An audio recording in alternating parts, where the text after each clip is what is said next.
Every 4 years, the entire world stops to watch two teams fight for a single chair.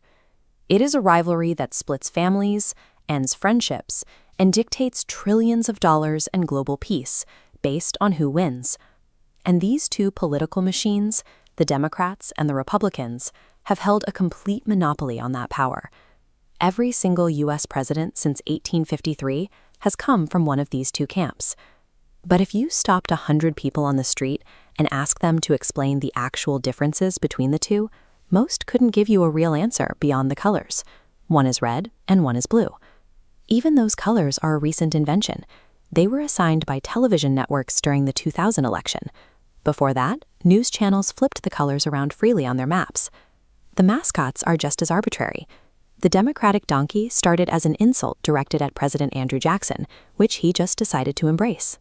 The Republican elephant came from a political cartoonist in the 1870s, and the Republicans are often called the GOP, or Grand Old Party, even though they are actually the younger of the two.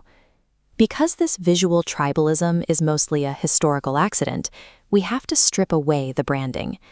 To really understand what separates these two sides, we need to look at their philosophical DNA. This graphic illustrates the fundamental question at the root of the entire divide. What role should the government play in a citizen's everyday life? Democrats generally argue for an active, involved government.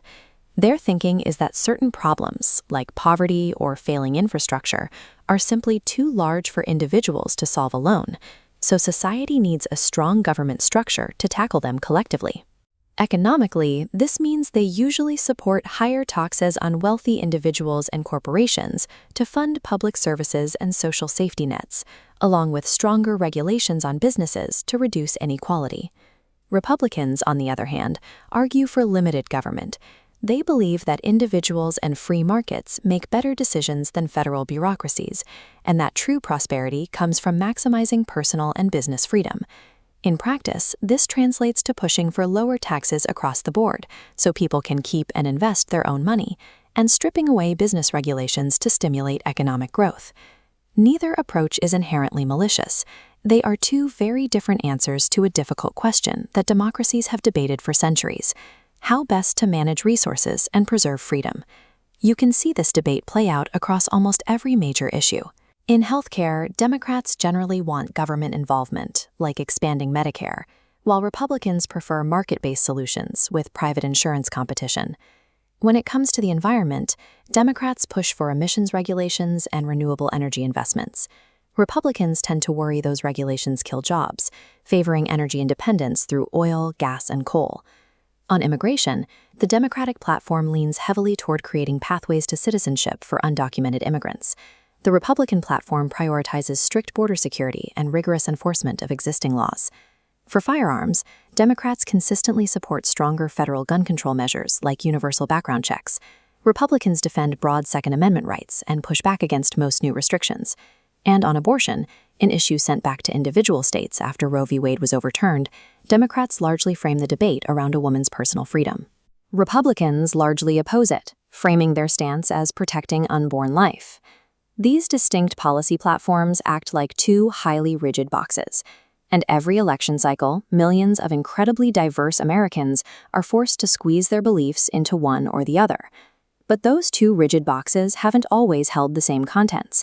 In fact, if we go back 150 years, the entire map looks like a mirror image. In the 1800s, the Republican Party, the party of Abraham Lincoln, was the progressive, anti-slavery party. Its power base was concentrated almost entirely in the North. Conversely, the Democratic Party of the 19th century was the conservative stronghold.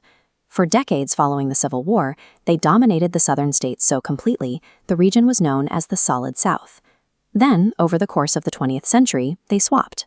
Driven by the New Deal in the 1930s, and especially the civil rights era of the 1960s, the two parties traded geographic bases and much of their ideological identity. History doesn't just repeat, sometimes it completely flips. Today, the South is the Republican heartland, the exact opposite of where it began. This history of shifting identities reveals a truth about the people actually casting the ballots. Most Americans do not fit perfectly into either team's extreme. This chart shows how Americans actually identify. The massive middle segment represents political independents, who consistently outnumber registered members of either party. Real voters live in this messy middle, holding mixed views, like fiscally conservative but socially liberal, that get ignored by cable news. When you realize the colors were assigned by TV networks and that the platforms have swapped entirely, the rigid red versus blue narrative starts to look less like a permanent divide and more like a temporary branding exercise. It becomes much harder to be manipulated by a partisan story when you know that the story itself is constantly being rewritten. If you learned something new today, hit like and subscribe, and tell us in the comments, did you know about the historical party switch, or is this the first time you've seen the map flipped?